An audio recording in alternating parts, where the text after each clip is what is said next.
Masasabi nyo sa paunang testimonya ng unang witness na inilatag po ng prosekusyon? Sa tanong nyo kung may bigat, sa palagay ko, napakagaang. At di ko alam kung bakit. No? Noong araw, ina-admire ko si Attorney Lorna Capunan. Talagang bilib na bilib ako sa kanya. Pero parang she is a different person now. Nagmukhang, hindi ko alam, baka hindi ba handa or masakit ang ulo. Yung witness naman, siguro, nagtataka ako, no? Yung may mga discrepancy sa dates. Hindi ba nila napag-isipan sino ang responsible sa mga questionable dates? Nagtataka ako eh. May naalala ba kayo? Naalala nyo, there was a point na there's a document na ang date ay January 2022. Eh, noong January 2022, the Vice President was not Sara Duterte. The Vice President was Leni Robredo. Hindi ba nila napapansin yung mga ganyan na small details, no? Medyo kailangan talaga ayusin ng prosecution yung presentation nila dahil ang daming small details, boring siya, very technical, very full of legal jargon, nothing exciting. So mabait si Attorney Powa in saying na siguro he could have say na nagkalat na naman yung prosecution, pero sinabi na lang niya baka sakaling take a second look at your documents. Opo, Attorney, doon ba sa naging paglalatag ng witness kahapon, na-establish ba kung final and executor, yun na ba ang naging pananaw sa kabuuan ng COA ukol nga doon sa kini-question nila, no? Kung pagbabatayan yung testimonya? Kasi napapansin din natin, panay naman ang pagbibigay nila ng unmodified opinion na sinasabing mataas na antas po sa pag-audit na ibinibigay po ng COA simula pa nung maupo sa pwesto ang pangalawang Pangulo, Attorney? Tingin ko kaya yung there was a point na ang sinabi nila the end product of the funding, no, was gamot at saka pagkain, no. Ako po kasi dati nagtrabaho ako sa Office of the Presidential Advisor on the Peace Process, wala pang NTF-ELCAC noon. Yung medical assistance, health assistance na binibigay sa rebel repertory, nasa ilalim ng category ng medicine. Ibig sabihin, normal po yun. Dahil napakaraming rebel returnee na may maraming sakit dahil namundok sila. So, kumbaga, itong mga initial findings or final finding, whether initial or final yon, nakakabuti kay VP Sara. Dahil at least nakikita nila, nagtatrabaho si VP Sara, napupunta sa gamot, napupunta sa pagkain ng mga rebel returnees. Hindi napupunta sa mga maleta, hindi napupunta sa mga stadium na self-glorification. Halimbawa, may mga infrastructure doon na pang-glorify na sarili na gawa ni Mayor Juan de la Cruz Pañuare. So, ang lumalabas dito, mas nakakabuti pa eh. Itong yung mga findings na narinig natin kahapon sa impeachment, no? So, yun nga eh. May problema din yung COA kung yung mukhang hindi pa final dahil yung napakaraming error sa date.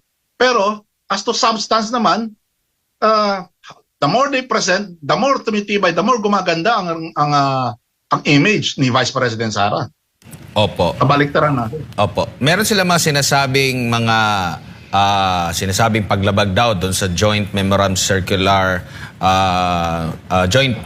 Circular na inilabas po ng COA, pero hindi pa malinaw kung yun na ba talaga yung final ang kanilang desisyon. Meron bang ongoing na appeal? Kasi sa pagkakaalam ko, halos lahat siguro ng mga ahensya, opisina ng gobyerno may mga puna ang COA at pinapasettle ng COA sa kanila. At doon po sa pagtatanong, ito kasi yung lumalabas din po, Attorney, may issue ba na dapat na makita ng taong bayan ukol nga po sa sinasabi nila, no, batay doon sa naging testimonya na tanging ang pangalawang Pangulo, Inday Sara Duterte, ang meron lang confidential and intelligence fund sa ilalim ng kanyang termino nung siya ay nandoon pa sa OVP na ino-audit.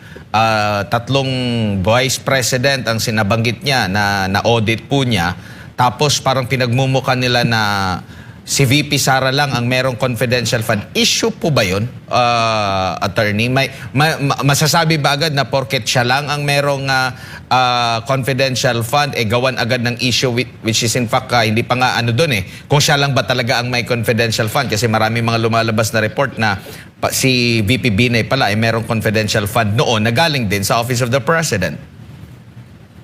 Una-una, medyo questionable yung sinabi ng witness na yan na si Vice President Sara lang ang may confidential fund dahil yung audit period niya, sa audit period lang ni Vice President Sara Tapos yung memo na ginagamit niya, yung memo circular na ginagamit niya, nag-start lang noong 2015.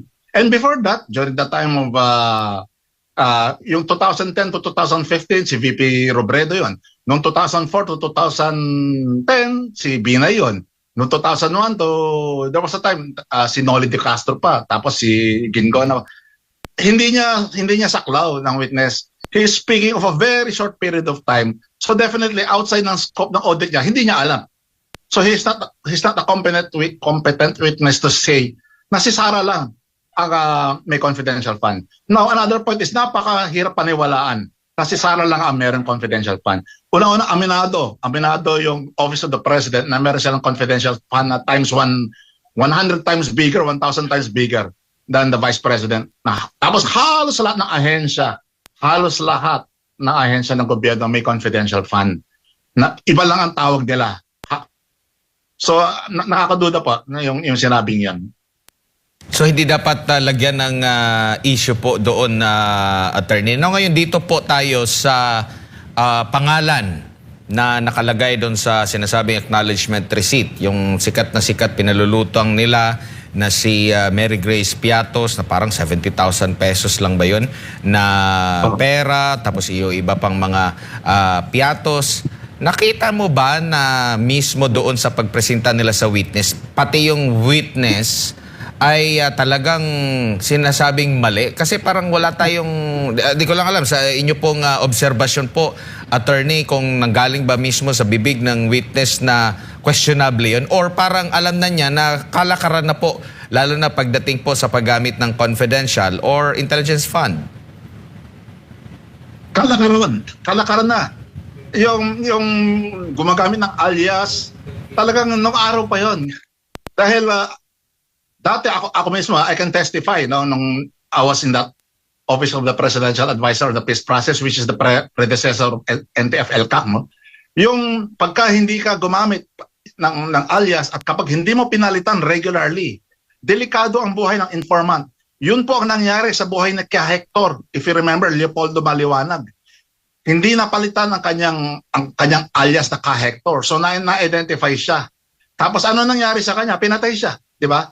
Nung nag-leak out na yung identity niya.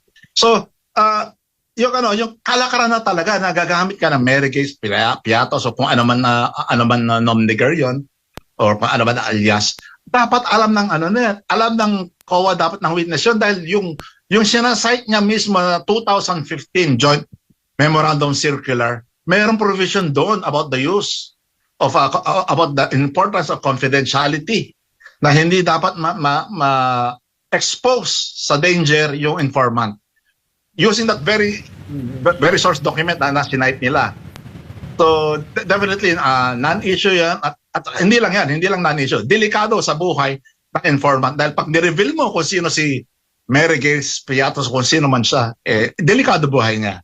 Opo. Attorney, obligado po ba, lalo na yung Office of the President na siyang pinuno sa executive natin, na dumipensa kahit noon pa dito sa paggamit ng confidential and intelligence fund sa ilalim ng kanyang mga ahensya po, considering kung ito po'y kalakaran, kumbaga meron ba silang, sa tingin niyo po, meron ba silang obligasyon ukol nga po dito? Kasi ang tagal na pong kini-question itong Mary Grace Piatos na ito, pero pagkakausapin mo yung nasa security sector, yung mga nakakaalam, baka for sure nga dyan sa Kamara at sa Senado, alam nila kung paano ginagamit yung mga confidential funds for sure sa haba ng panahon po. Pero bakit parang nagsusolo flight na lang itong OVP, nung panahon na secretary pa ang Pangalawang Pangulo ng Education, sila lang yung talagang nagdedepensa dito, attorney? Obligasyon ng Pangulo na idepensa hindi yung particular person, kundi yung the purpose of confidentiality, for the safety of the life of the informant. Tapos sa tax naman, para maengganyo magbayad ng tax mga tao. Tapos sa business sector naman, para maengganyo mag-invest ng mga investors. Kung hindi niya ipoprotect yung confidentiality, edi baka wala na magbayad ng tax o baka wala na mag-invest. At saka baka patayin mga informants sa counterinsurgency. No? So yun, importante ipagtanggol ng institution ng Office of the President lahat ng mga nasa ilalim niya ang poprotektahan yung confidentiality ng informant, hindi yung office, hindi yung personality, hindi si Sara Duterte ang pinoprotektahan dito. Ang pinoprotektahan dito yung informant, yung buhay ng informant na nagbigay ng information tungkol sa insurgency. At saka yung taxpayer, para gayahan yung mga taxpayers naman, para ganahan sila magbayad ng tax. Otherwise, maraming hindi magbabayad ng tax. At saka sa investors, para ganahan sila mag-invest. Otherwise, babaksak ang ating investments.